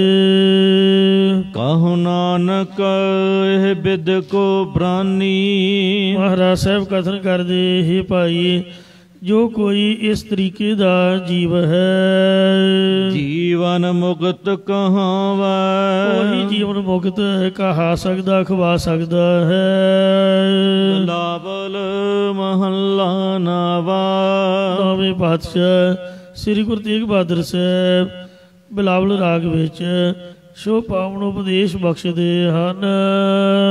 ਜਾ ਮੈਂ ਭਜਨ ਰਾਮ ਕੋ ਨਾਹੀ, ਇਹ ਭਾਈ ਜਿਸ ਮਨੁੱਖ ਦੇ ਹਿਰਦੇ ਵਿੱਚ ਰਾਮ ਪਰਮਾਤਮਾ ਦਾ ਭਜਨ ਸਿਮਰਨ ਨਹੀਂ ਹੈ, ਤਿਹ ਨਰ ਜਨਮਿ ਅਕਾਰਥ ਖੋਇਆ, ਇਸ ਮਨੁੱਖ ਨੇ ਆਪਣਾ ਅਮੋਲਕ ਮਨੁੱਖਾ ਜਨਮ ਵਿਅਰਥ ਹੀ ਗਵਾ ਲਿਆ ਹੈ। ਯਹ ਰਾਖੋ ਮਨ ਮਾਹੀ, ਇਸ ਗੱਲ ਨੂੰ ਤੁਸੀਂ ਆਪ ਦੇ ਮਨ ਦੇ ਵਿੱਚ ਹਿਰਦੇ 'ਚ ਦ੍ਰਿੜ ਕਰਕੇ ਰੱਖਣਾ ਕਰੋ। ਰਹਾਉ ਇਸ ਨਾਮ ਦੇ ਕਰ ਫਰਮਾਨ ਕਰਦੇ ਨੇ, ਤੀਰਥ ਕਰੈ ਬ੍ਰਤ ਫੁਨ ਰਾਖੈ, ਇਹ ਭਾਈ ਜਿਸ ਮਨੁੱਖ ਦਾ ਨਹਿ ਮਨੁਆ ਬਸ ਜਾ ਕੋ, ਆਪ ਦਾ ਮਨ ਹੀ ਵਸ ਵਿੱਚ ਨਹੀਂ, ਅਧੀਨ ਨਹੀਂ ਹੈ, ਉਹ ਭਾਵੇਂ ਤੀਰਥਾਂ ਦੇ ਜਾ ਕੇ ਇਸ਼ਨਾਨ ਆਦਿ ਕਰ ਲਵੇ ਤੇ ਭਾਵੇਂ ਵਰਤ ਨਿਯਮ ਆਦਿਕ ਵੀ ਰੱਖ ਲਵੇ, ਉਹਦਾ ਕੋਈ ਫਾਇਦਾ ਕੋਈ ਲਾਭ ਨਹੀਂ ਹੈ। ਜੇ ਘਰ ਬੈਠਿਆਂ ਹੀ ਬੰਦਾ ਆਪਦਾ ਮਨ ਟਿਕਾ ਲਏ, ਗੁਰਦੁਆਰੇ ਤਾਂ ਆਈਦਾ ਹੈ ਕਿ ਇੱਥੇ ਮਨ ਟਿਕਾਉਣ ਦਾ ਸਾਧਨ ਸਭ ਤੋਂ ਉੱਤਮ ਗੁਰਬਾਣੀ ਚੱਲਦੀ ਹੁੰਦੀ ਹੈ। ਤੋਂ 5 ਮਿੰਟ 7 ਮਿੰਟ ਜੇ ਬਾਣੀ ਚਿੱਤ ਜੁੜ ਗਿਆ, ਮਨ ਟਿਕ ਗਿਆ, ਫਿਰ ਆਨੰਦ ਹੀ ਆਨੰਦ। ਤੇ ਉਹ ਮਹਾਰਾਜ ਤੇ ਇਹ ਵੀ ਆਂਦੇ ਨੇ ਕਿ ਹਿਰਦੈ ਨਾ ਵਸਾਇਓ, ਘਰ ਬੈਠੇ ਗੁਰੂ ਤੇ ਆਇਓ, ਗੁਰ ਪੂਰੇ ਸੱਚ ਕਹਿਆ ਤਾਂ ਸੁਖ ਸਾਚਾ ਲਹਿਆ। ਤੇ ਜੇ ਮਨ ਨਹੀਂ ਟਿਕਾਓ ਦੇ ਵਿੱਚ, ਫਿਰ ਜਿੱਥੇ ਮਰਜ਼ੀ ਤੁਰਿਆ ਫਿਰੇ। ਵੇਖੋ ਪਰੂਰਵ ਰਾਜਾ ਦੂਰਬਾ ਪਰੂਰੋ ਅੰਗਰੈ ਗੁਰੂ ਨਾਨਕ ਜਸ ਗਾਇਓ, ਉਹ ਵੀ ਗੁਰੂ ਨਾਨਕ ਸਾਹਿਬ ਦਾ ਜਸ ਗਾਉਂਦਾ, ਆਪਦੇ ਘਰ ਬੈਠਾ ਰਾਜ ਕਰਦਾ, ਨਾਲੇ ਨਾਮ ਜਪਦਾ। ਕੋਈ ਸਾਧੂ ਆ ਕੇ ਕਹਿਣ ਲੱਗਾ, ਹੇ ਰਾਜਨ ਤੈਨੂੰ ਚਾਹੀਦਾ ਕਿ ਤੂੰ ਤੀਰਥਾਂ ਦਾ ਇਸ਼ਨਾਨ ਕਰੇ। ਉਹਦੇ ਮਨ ਦਾ ਫੁਰਨਾ ਬਣ ਗਿਆ, ਇਹ ਗੱਲ ਤਾਂ ਸਹੀ ਹੈ, 68 ਤੀਰਥਾਂ ਤੇ ਨਹਾਉਣਾ ਚਾਹੀਦਾ। ਆਕਾਸ਼ਬਾਣੀ ਹੋਈ, ਹੇ ਰਾਜਨ ਤੈਨੂੰ ਇਸ਼ਨਾਨ ਦੀ ਜ਼ਰੂਰਤ ਨਹੀਂ ਹੈ, ਕਿਉਂਕਿ ਅੰਤਰ ਮੈਲ ਜੇ ਤੀਰਥ ਨਾ ਆਵੇ ਤਿਸ ਬੈਕੁੰਠ ਨਾ ਜਾਣਾ। ਜਿਹਦੇ ਅੰਦਰ ਮੈਲ ਹੈ ਤੇ ਤੀਰਥਾਂ ਦੇ ਇਸ਼ਨਾਨ ਕਰਨ ਦਾ ਕੀ ਲਾਭ ਹੈ? ਉਹਨੇ ਬੈਕੁੰਠ ਨੂੰ ਤਾਂ ਨਹੀਂ ਚਲੇ ਜਾਣਾ ਨਹਾਉਣ ਦੇ ਨਾਲ। ਤੇ ਜਿਹਦਾ ਮਨ ਸਾਫ਼ ਹੈ, ਸਾਧ ਭਲੇ ਨਹਾਤੇ ਆ, ਚੋਰ ਸੇ ਚੋਰਾ ਚੋਰੋਂ, ਨਹਾਉਣ ਤੋਂ ਬਗੈਰ ਚੰਗੇ ਨੇ। ਤੂੰ ਨਾਮ ਜਪਦਾ ਹੈ, ਤੈਨੂੰ ਕਿਤੇ ਜਾਣ ਦੀ ਲੋੜ ਨਹੀਂ ਹੈ। ਕਹਿੰਦਾ ਜੀ ਨਹੀਂ, ਸਾਧੂ ਨੇ ਆਖਿਆ ਹੈ ਕਿ ਤੀਰਥ ਇਸ਼ਨਾਨ ਕਰਨਾ ਚਾਹੀਦਾ। ਕਹਿੰਦੇ ਚੰਗਾ, ਜੇ ਤੇਰੇ ਮਨ ਦਾ ਫੁਰਨਾ ਬਣ ਹੀ ਗਿਆ ਤੇ ਤੈਨੂੰ ਮੈਂ ਘਰ ਬੈਠੇ ਇਸ਼ਨਾਨ ਕਰਾ ਦਿੰਦਾ। 68 ਤੀਰਥ ਉੱਥੇ ਹਾਜ਼ਰ ਕਰ ਦਿੱਤੇ ਵਾਹਿਗੁਰੂ ਨੇ। ਗੱਜ ਕੇ ਆਖੋ ਸਤਨਾਮ ਸ੍ਰੀ ਵਾਹਿਗੁਰੂ। ਵਾਹਿਗੁਰੂ ਕਹਿਣ ਦੇ ਨਾਲ, ਸੁਣਨ ਦੇ ਨਾਲ ਸੁਣਿਆ 860 ਕਾ ਇਸ਼ਨਾਨ, 68 ਤੀਰਥਾਂ ਦੇ ਇਸ਼ਨਾਨ ਦਾ ਫਲ ਘਰ ਬੈਠੇ ਹੀ ਪ੍ਰਾਪਤ ਹੋ ਜਾਂਦਾ। ਆਪ ਕਥਾ ਸੁਣਦੇ ਹੋ, ਕੀਰਤਨ ਸੁਣਦੇ ਹੋ, ਗੁਰਬਾਣੀ ਸੁਣਦੇ ਹੋ। ਸਤਿਗੁਰੂ ਪੰਜਵੇਂ ਪਾਤਸ਼ਾਹ ਫਰਮਾਉਂਦੇ ਨੇ, ਮਾਗ ਮੰਜਨ ਸੰਗ ਸਾਧੂਆ ਧੂੜੀ ਕਰ ਇਸਨਾਨ ਹਰ ਕਾ ਨਾਮ ਧਿਆਏ ਸੁਣ ਸਭਨਾਂ ਨੂੰ ਕਰਦਾਨ ਜਨਮ ਕਰਮ ਮਲ ਉਤਰੈ ਮਨ ਤੇ ਜਾਏ ਗੁਮਾਨ ਕਾਮ ਕ੍ਰੋਧ ਨਾ ਮੋਹੀਐ ਬਿਨਸੈ ਲੋਭ ਸੁਆਣ ਤੀਰਥ ਇਸ਼ਨਾਨ ਕਰਨ ਤੋਂ ਜੇ ਇੱਕ ਅੱਧਾ ਪਾਪ ਲੈ ਵੀ ਗਿਆ ਕਾਮ ਕ੍ਰੋਧ ਤਾਂ ਨਹੀਂ ਜਾਣਗੇ ਪਰ ਨਾਮ ਜਪਣ ਦੇ ਨਾਲ ਕਾਮ ਆਦਿਕ ਦੀ ਮੈਲ ਵੀ ਚਲੀ ਜਾਂਦੀ ਹੈ। ਤੋ ਇੰਜ ਜਿਹਦਾ ਮਨ ਆਪਦੇ ਵੱਸ ਵਿੱਚ ਨਹੀਂ ਉਹ ਭਾਵੇਂ ਤੀਰਥਾਂ 'ਤੇ ਤੁਰਿਆ ਫਿਰੇ ਭਾਵੇਂ ਵਰਤ ਰੱਖੇ ਕੋਈ ਉਹਦਾ ਲਾਭ ਨਹੀਂ ਹੈ। ਨਿਵਲ ਧਰਮ ਤਾਹੇ ਤੁਮ ਮੰਨਹੁ। ਇਹ ਭਾਈ ਉਹਦਾ ਜਿਹੜਾ ਧਰਮ ਹੈ ਪੁੰਨ ਦਾ ਅਨਾਦ ਕੀਤਾ ਧਰਮ ਧਾਰਿਆ ਹੋਇਆ ਤੁਸੀਂ ਵਿਅਰਥ ਹੀ ਮੰਨਣਾ ਕਰੋ। ਸਾਚ ਕਹਿਤ ਮੈਂ ਜਾਂ ਕਉ। ਸ੍ਰੀ ਗੁਰੂ ਤੇਗ ਬਹਾਦਰ ਜੀ ਕਹਿੰਦੇ ਅਸੀਂ ਉਸ ਨੂੰ ਵੀ ਸੱਚੀ ਗੱਲ ਕਹਿ ਰਹੇ ਹਾਂ। ਵੇਖੋ ਜਿਹੜੇ ਅੰਮ੍ਰਿਤਸਰ ਦੇ ਮਸੰਦ ਸੀਗੇ ਉਹ ਤੀਰਥ ਤੇ ਰਹਿੰਦੇ ਸੀ। ਅੰਮ੍ਰਿਤਸਰ ਸਰੋਵਰ ਵਰਗਾ ਤੀਰਥ ਕੋਈ ਹੈ ਜੋ ਸਾਹਿਬਾਂ ਨੇ ਆਪ ਆਖਿਆ ਡਿੱਠੇ ਸਭੇ ਥਾਵ ਨਹੀਂ ਤੁਧ ਜਿਹੇ। ਪਰ ਉਹਨਾਂ ਨੂੰ ਮਹਾਰਾਜ ਨੇ ਅੰਮ੍ਰਿਤਸਰੀਏ ਨਹਿ ਮਸਾਂਦੇ ਅੰਮ੍ਰਿਤਸਰੀਏ ਤ੍ਰਿਸ਼ਨਾ ਗਣ ਕੇ ਅੰਦਰ ਸੜੀਏ ਛੱਡਦੇ ਕਿਹਾ ਹੈ। ਗੁਰੂ ਤੇਗ ਬਹਾਦਰ ਦੇ ਇਤਿਹਾਸਕ ਬਚਨ ਨੇ। ਜਦ ਮਹਾਰਾਜ ਦਰਸ਼ਨ ਕਰਨ ਆਏ ਮੱਥਾ ਟੇਕਣ ਆਏ ਉਹਦੇ ਮਨ 'ਚ ਭੁਲੇਖਾ ਪੈ ਗਿਆ ਕਿ ਗੁਰੂ ਜੀ ਚੜਾਵਾ ਚੁੱਕਣਗੇ ਕਿਉਂਕਿ ਮਸੰਦਾਂ ਦਾ ਧਿਆਨ ਹੀ ਚੜਾਵੇ 'ਚ ਹੁੰਦਾ। ਚੰਗਾ ਭਲਾ ਗੁਜ਼ਾਰਾ ਚੱਲਿਆ। ਪ੍ਰਿਥੀ ਦੇ ਚੇਲੇ ਸੀਗੇ ਉਹ ਸਾਰੇ ਧੀਰ ਮੱਲੀਏ ਤੇ ਕਹਿਣ ਲੱਗੇ ਵੀ ਕਿਤੇ ਕਬਜ਼ਾ ਹੀ ਨਾ ਕਰ ਲੈਣ। ਉਹਨਾਂ ਗੇਟ ਬੰਦ ਕਰਕੇ ਕੀਰਤਨ ਬੰਦ ਕਰਤਾ ਆਪ ਉਹ ਆਪਣੇ ਘਰਾਂ ਨੂੰ ਚਲੇ ਗਏ ਤੇ ਮਹਾਰਾਜ ਨੇ ਇਸ਼ਨਾਨ ਕੀਤਾ ਸਰੋਵਰ ਦੀਆਂ ਪਰਿਕਰਮਾ ਕੀਤੀਆਂ ਤੇ ਜਿੱਥੇ ਗੁਰਦੁਆਰਾ ਥੜਾ ਸਾਹਿਬ ਹੈ ਸਰੋਵਰ ਦੇ ਇੱਕ ਪਾਸੇ ਹੋ ਕੇ ਉੱਚੀ ਜਗ੍ਹਾ ਤੇ ਦਰਖਤ ਸੀਗਾ ਉੱਥੇ ਚੌਕੜਾ ਮਾਰ ਕੇ ਬੈਠ ਗਏ। ਕਹਿੰਦੇ ਭਾਈ ਵਾਜੇ ਨਹੀਂ ਵੱਜਦੇ ਗੇਟ ਬੰਦ ਹਨ ਕੀ ਹੋ ਗਿਆ। ਕਹਿੰਦੇ ਮਸੰਦ ਆਪ ਤੋਂ ਡਰ ਗਏ ਨੇ।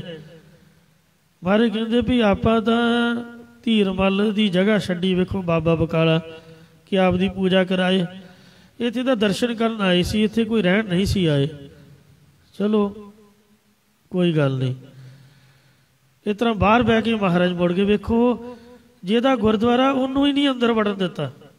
ਕਾਹ ਤੋਂ ਮਹਾਰਾਜ ਦੀ ਮਾਇਆ ਵੀ ਮਹਾਰਾਜ ਨਾ ਕਿਤੇ ਲੈ ਜਾਣ। ਇਸ ਤਰ੍ਹਾਂ ਦੇ ਜਿਹੜੇ ਲੋਕ ਨੇ ਦੱਸੋ ਕੀ ਖੱਟਣਗੇ। ਕਿਆ ਤਾਂ ਖੱਟਿਆ ਕਹਾਂ ਗਵਾਇਆ ਜਿਹਦਾ ਧਿਆਨ ਹੀ ਪੈਸੇ ਵੱਲ। ਇਸ ਲਈ ਮਹਾਰਾਜ ਕਹਿੰਦੇ ਭਾਵੇਂ ਉਹ ਮੇਢਕ ਨਹਾਵੇ ਡੱਡੂ ਵੀ ਤਾਂ ਰੋਜ਼ ਹੀ ਨਹਾਉਂਦਾ ਹੈ ਪਾਣੀ ਦੇ ਵਿੱਚ ਹੀ ਉਹ ਰਹਿੰਦਾ ਹੈ। ਤੋ ਇਸ ਤਰ੍ਹਾਂ ਜੇ ਜਲ 'ਚ ਰੋਜ਼ ਹੀ ਨਹਾਉਂਦਾ ਰਹੇ ਤੇ ਰਾਮ ਰਾਮ ਕਰਦਾ ਰਹੇ ਤੇ ਮਨ ਸਾਫ਼ ਹੀ ਨਹੀਂ ਕੀਤਾ ਧਿਆਨ ਰੱਬ ਦੇ ਨਾਮ 'ਚ ਲਾਇਆ ਹੀ ਨਹੀਂ ਉਹਦਾ ਕੋਈ ਫਾਇਦਾ ਨਹੀਂ ਹੈ ਤੀਰਥ 'ਤੇ ਰਹਿਣ ਦਾ। ਕਬੀਰ ਕਹਿੰਦਾ ਭਾਵੇਂ ਆਪਦੀ ਕੋਠੀ ਸਰੋਵਰ ਦੇ ਕੰਢੇ ਪਾ ਲਓ ਘਰ ਬਿਲਕੁਲ ਨਾਲ ਹੀ ਕਰ ਲਓ ਤੇ ਪਰ ਜੇ ਲਾਭ ਨਹੀਂ ਲੈਣਾ ਹੈ ਫਿਰ ਕੋਈ ਫਾਇਦਾ ਨਹੀਂ। ਕਬੀਰ ਗੰਗਾ ਤੀਰ ਜੋ ਘਰ ਕਰੇ ਭਾਵੇਂ ਗੰਗਾ ਦੇ ਕੰਢੇ ਤੇ ਆਪ ਦਾ ਘਰ ਬਣਾ ਲਓ ਤੇ ਪੀਵੇ ਨਿਰਮਲ ਨੀਰ। ਬੋਤਲਾਂ ਤੇ ਲਿਖਿਆ ਹੁੰਦਾ ਨਾ 20 ਰੁਪਈਆਂ ਦੀ ਬੋਤਲ ਗੰਗਾ ਜਲ ਭਾਵੇਂ ਗੰਗਾ ਦਾ ਜਲ ਹੀ ਡੇਲੀ ਪੀਓ। ਪੀਵੇ ਨਿਰਮਲ ਨੀਰ ਬਿਨ ਹਰ ਭਗਤ ਨਾ ਮੁਕਤ ਹੋਏ ਇਹ ਕਹਿ ਰਵੇ ਕਬੀਰ। ਉਚਾਰਨ ਕਰੋ ਸਤਨਾਮ ਸ੍ਰੀ ਵਾਹਿਗੁਰੂ। ਜੇ ਭਗਤੀ ਕਰਕੇ ਮਨ ਨਹੀਂ ਟਿਕਾਉਣਾ ਤਾਂ ਫਿਰ ਕੋਈ ਲਾਭ ਨਹੀਂ ਹੈ। ਭਾਵੇਂ ਵਰਤ ਰੱਖ ਲੈ ਭਾਵੇਂ ਤੀਰਥਾਂ 'ਤੇ ਜਾ ਲੈ ਤੇ ਜੇ ਮਨ ਵਸ ਵਿੱਚ ਨਹੀਂ ਹੈ ਮਨ ਵਸੀ ਆਵੇ ਨਾਨਕਾ ਜੇ ਪੂਰਨ ਕਿਰਪਾ ਹੋਏ। ਇਸ ਲਈ ਤੀਰਥ ਨਾਮਣ ਜਾਓ। ਤੀਰਥ ਨਾਮ ਹੈ ਤੀਰਥ ਸ਼ਬਦ ਵਿਚਾਰ ਅੰਤਰ ਗਿਆਨ ਹੈ। ਉਹਦਾ ਧਰਮ ਧਾਰਿਆ ਭਾਵੇਂ ਉਹ ਸਿੱਖ ਹੈ ਭਾਵੇਂ ਹਿੰਦੂ ਹੈ ਤੇ ਭਾਵੇਂ ਮੁਸਲਮਾਨ ਹੈ। ਨਿਫਲ ਧਰਮ ਤਾਹੇ ਤੋਂ ਮਾਨੋ ਉਹਦਾ ਧਰਮ ਧਾਰਿਆ ਨਿਸਫਲ ਮੰਨਣਾ ਕਰੋ। ਦਾਨ ਪੁੰਨ ਕੀਤਾ ਸਭ ਅਰਥ ਹੈ। ਤੀਰਥ ਵਰਤ ਅਰਦਾਨ ਕਰ ਮਨ ਮੈਂ ਤਰੈ ਗੁਮਾਨ ਨਾਨਕ ਨਿਫਲ ਜਾਤ ਤੇ ਜਿਉ ਕੁੰਚਰ ਇਸਨਾਨ। 19 ਤਰੀਕ ਨੂੰ ਸ੍ਰੀ ਗੁਰੂ ਤੇਗ ਬਹਾਦਰ ਮਹਾਰਾਜ ਦਾ ਸ਼ਹੀਦੀ ਦਿਹਾੜਾ ਲੰਘ ਕੇ ਗਿਆ। ਗੁਰੂ ਸਾਹਿਬ ਨੇ ਅੰਮ੍ਰਿਤਸਰ ਸ਼ਹਿਰ ਛੱਡ ਦਿੱਤਾ। ਆਖਿਆ ਕਿਤੇ ਉਹਨਾਂ ਨੂੰ ਭਰਮ ਹੀ ਨਾ ਪੈ ਜਾਏ ਵੀ ਥੜੇ ਤੇ ਵੀ ਬੈਠੇ ਕਿਤੇ ਸੰਗਤਾਂ ਨਾਲ ਜੋੜ ਲੈਣ। ਸ਼ਹਿਰ ਛੱਡ ਕੇ ਹੀ ਚਲੇ ਗਏ। ਸੋ ਗੁਰੂ ਸਾਹਿਬ ਦਾ ਸੁਭਾਅ ਸੀਗਾ ਕਿੱਥੇ ਬੱਲੇ ਵੇਰ ਕੇ ਅਜੇ ਵੀ ਉਹ ਬਾਰ-ਬਾਰ ਪੈਂਦਾ ਹੈ। ਵੱਲਾ ਸਾਹਿਬ ਜਿੱਥੇ ਮਹਾਰਾਜ ਦਾ ਸਥਾਨ ਹੈ फिर माइयां नूं पता लगा, उन्हें रोटियां पकाइयां, दही रिड़किया, लस्सी बनाई, दुध लिया, सिर ते चुके टोकरे ते नंगे पैरी भी गुरु साहब नाराज हो गए। जाके महाराज नूं मत्था टेकिया, पैर घुੱਟੇ, गुरु साहब सानू बख्श लो भी वो तो मसंद सीगे, आपां उन्हां दे नाल दे नहीं हाँ, आपां तां बाल बच्चे पालन वाले गृहस्थी बंदे आ, आपां तां आपदे चरनां दे शरधालू आ, सानू किते शराब ना दे जाए। तां महाराज कहा माइयां रब रजाइयां। सो ये जिहड़ा शराब केवल मसंदां नूं, माया दे लालचियां नूं होया, अज भी जद वल्ले वेरके दा जोड़ मेला आउंदा ते सारा अमृतसर वो टैंपू की, ट्रैक्टर की, रेड़ा घोड़ा की, पैदल तुरन वाले की राह पुट छड्डदे, और इन्नी भीड़ हो जाती पिंड दे विच, लोग घरां तो बाहर निकलना औखा मनदे, गलियां बाजार भर जाते, सारा अमृतसर उत्थे ढुकदा गुरु तेग बहादुर जी कोलों अपना बख्शाउण वास्ते। अज भी संगतां उत्थे वल्ले दर्शन करदियां ने। तो इंज महाराज कहते ने, मैं सच्ची गल कह दी है, साज कहत मैं याको। तो कई उन्होंने है जिहड़े लालची बंदे ने, भावें कोई गुस्सा मने ते भावें राजी मने, आपां तां सच कह दिता है। जैसे पाहन जल मह राखियो, जिवें पत्थर नूं पानी दे विच भावें लखां साल कोई रख के रखे, भेदा नाहे तेह पानी, जे हथौड़ा मारोगे तो उहदे विचों अग ही निकलेगी। जिहड़ा पानी है वह पत्थर नूं विंधदा नहीं है, उहदे अंदर प्रवेश नहीं हुंदा है। तैसे ही तुम ताहि पछानो, ये भाई उसे तरह तुसी उस मनुख नूं पहचानना करो, भगत ही ना जो प्राणी, जिहड़ा प्राणी भगती तो रहता है। कबीर साकत ऐसा है जैसी लसन की खान, कोने बैठे खाई है प्रगट होए निदान। तो सागत पुरुष की संगत तो कबीर जी ने रोकी है। कबीर सागत संग न कीजिए, दूरे जाइए भाग, बासन कारो परसी है तो कश लागे दाग। क्योंकि सागत बंदे का मन कठोर पत्थर है, रब दे प्रेम रूपी जल नाल नहीं भेजदा है। कल मैं मुक्त नाम ते पावता, फिर उचारण करो सतनाम श्री वाहिगुरु। इस कलयुग दे विच जीव परमात्मा दे नाम तो ही कल्याण मुक्ति पा सकता है। गुर यह भेद बतावा, ये जिहड़ा भेद राज है ये भी गुरु ही बताउंदा है, दसदा है। कहो नानका सोई नर गरुआ, सतगुरु महाराज फरमाउंदे हे भाई ओही मनुख भारी वड्डा है, जो प्रभ के गुण गावे, जो परमात्मा दे गुण गाउणा करदा है। कौन वड्डा दसो? तुसी कहोगे मायाधारी, जिहदे कोल पैसा उही वड्डा। जिथे मर्जी डोनेशन दिओ ते तुसी सोसाइटी दे मैंबर बन जाओ। आ ट्रस्ट इसे करके लोग खोलते हैं, आपदे मामे चाचे ताए पा के 5-7 लाख रुपये का अकाउंट खिला के चलो मेरे भाई मुड़ के लुट्टी जाना दुनिया को। कोई अकैडमी बना के लुट्टी जाता, कोई लैबोरेटरी बना के लुट्टी जाता, तो कोई पिंगलवाड़े खोले, किसी यतीम खाना मैनू माफ़ करना, है सब लोटू टोला। तो इतों तक भी लंगरां दे विच भी बड़ा घपला हुंदा जे। ये थोड़ो किसी ने हिसाब देना, किसी ने समागम भी कराया उहदे च भी बड़ा कुछ है। मतलब आपदे सहमति वाले बंदे पा लैने, गराई गुराई करके ते चलो मेरे भाई चढ़दी कला। धर्म के नाम ते लोग रब के नाम ते भी नहीं दुनिया बख्शदे।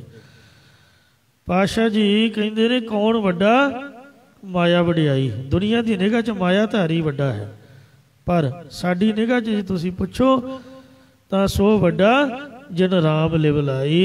फिर कह दो गज के सतनाम श्री वाहिगुरु। जिहड़ा वाहिगुरु दे गुण गाउंदा है उही साध संगत जीओ इस संसार दे विच वड्डा है। बाबा जोरावर सिंह, बाबा फतेह सिंह, ऐतवार 13 पोह का शहीदी दिहाड़ा आ रहा है। कल 8 पोह लंघ के गई है। वड्डे साहिबजादे बाबा अजीत सिंह, बाबा जुझार सिंह ਹੈ ਤਾਂ ਬੱਚੇ ਹੀ ਸੀਗੇ, ਪਰ ਉਹ ਵੱਡੇ ਨੇ, ਕਿਉਂਕਿ ਵਾਹਿਗੁਰੂ ਦੇ ਗੁਣ ਗਾਉਂਦੇ ਆ, ਸਾਰੇ ਲੋਭ ਲਾਲਚ ਨੂੰ ਤਿਆਗ ਕੇ ਕੇਵਲ ਪ੍ਰਭੂ ਨੂੰ ਸਮਰਪਿਤ ਹੋਏ। ਸੋ ਆਪ ਦੀ ਕੁਰਬਾਨੀ ਕਰ ਗਏ, ਸਰੀਰ ਵੀ ਮਹਾਰਾਜ ਤੋਂ ਵਾਰ ਗਏ, ਹੋਰ ਤਾਂ ਲਾਲਚ ਕੀ ਕਰਨਾ ਸੀਗਾ। ਸਤਿਗੁਰੂ ਸੱਚੇ ਪਾਤਸ਼ਾਹ ਰਹਿਮਤ ਬਖਸ਼ਿਸ਼ ਕਰਨ, ਇਹ ਉਪਦੇਸ਼ ਸਾਡੇ ਮਨਾਂ ਤੇ ਅਸਰ ਕਰੇ। ਭੁੱਲਾਂ ਚੁਕਾ ਖਿਮਾ ਕਰੋ, ਕਿ ਦੋ ਸਮਤ ਬਖਸ਼ਿਓ ਜੀ। ਕਲ ਮੈਂ ਮੁਕਤ ਨਾਮ ਤੇ ਪਾਵਤਾ, ਗੁਰ ਯਹ ਭੇਦ ਬਤਾਵੈ। ਕਹੋ ਨਾਨਕ ਸੋਈ ਨਰ ਗਰੂਆ, ਜੋ ਪ੍ਰਭ ਕੇ ਗੁਣ ਗਾਵੈ। ਵਾਹਿਗੁਰੂ ਜੀ ਕਾ ਖਾਲਸਾ, ਵਾਹਿਗੁਰੂ ਜੀ ਕੀ